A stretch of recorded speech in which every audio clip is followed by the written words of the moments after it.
এক বাবা এসে বললেন, উমরে ফারুক আমার ছেলে কথা শোনে না, বেয়াদব। উমরে ফারুক ছেলেরে ডাকলেন, বাবা তুমি তোমার আব্বাজানের কথা শোনো না, এটা তো কবিরা গুনাহ। ছেলে বলে, উমরে ফারুক সব দায় দায়িত্ব আল্লাহ ছেলে মেয়েদেরকে দিয়েছে, বাবা মাকে কোনো দায়িত্ব দেয় নাই। উমরে ফারুক বললেন, অবশ্যই দায়িত্ব দিয়েছে। তাহলে বলেন আমার বাবার দায়িত্ব কি?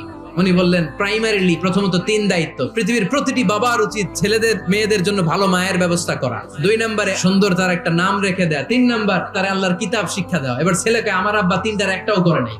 এবার ওমরে ফারুক রেগে গেলেন, বাবার কাঁধে ধরলেন। ছেলে বলে, আমিরুল মুমিনিন, আমার মা নর্তকী, আমার মা মাজুসি, আমার মায়ের মধ্যে কোনো আদব কাদব নাই, সুন্দরী দেখে আমার মা রে বাবা বিয়ে করছে, আমার মায়ের কাছ থেকে জীবনে কিছু শিখি নাই। 2 নাম্বার সাম্মানি খানফাসা, আমার বাবা আমার নাম রেখেছে চামচিকা।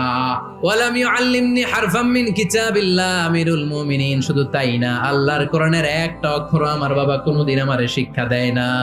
ওমর ফারুক রেগে গেলেন, এবার বাপের কান্দে দইরা মারতে শুরু করলেন। তুই ফুলার নামে